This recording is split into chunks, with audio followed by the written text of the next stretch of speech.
দর্শক কিছুক্ষণ আগে কিন্তু ভয়াবহ ভূমিকম্প হয়েছে। আমরা এখানে কিন্তু আমরা কারণ বাজার রয়েছি, এখানে সবাই কিন্তু আসলে ভূমিকম্প অনুভব করতে পেরেছেন। তবে সবচেয়ে বড় বিষয় হচ্ছে এই যে ভূমিকম্পে যে এক্সপ্রেসওয়েতে কিন্তু ফাটল দেখা দিয়েছে।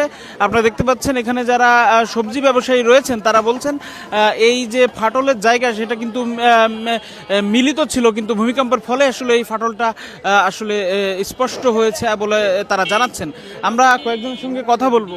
আপনি বলছিলেন যে ভূমিকম্পের কারণে এটা ফাটছে। এটা আসলে একবারে মিলানো ছিল। এই ভূমিকম্পের কারণে এটা ধরেন কিছু একটু সরে গেছে, অল্প সামান্য সরে গেছে, ফাটল ধরে গেছে।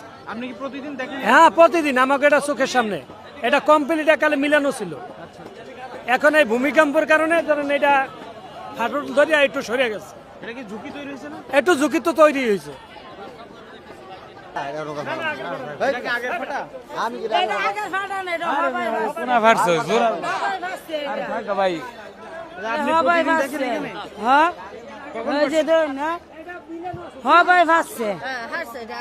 আরে সবাই কইতেছে এটা ভাইতে গেছে, এটা ভাসছে, এটা এমন আসছিল না।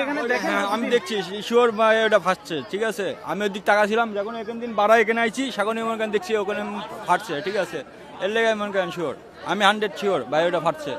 ঠিক আছে, এইটুকুই ভাই।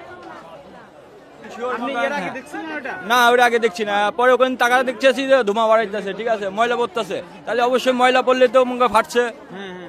এর লেগে মনে আমি টাকা দেখতেছি কোনো কিছু ফাটছে নি। ঠিক আছে, এই দিক টাকা দেখে শিওর মনে এটা ফাটছে 100। দর্শক আমরা এখানে কিন্তু এখানে বসা যারা সবজি ব্যবসায়ী আছেন তারা কিন্তু প্রতিনিয়ত এটি দেখেন এবং আপনারা দেখতে পাচ্ছেন এটি ছাড়া অন্য যে জয়েন্ট আছে যেখানে সেগুলো কিন্তু আসলে ফাটল দেখা যাচ্ছে না।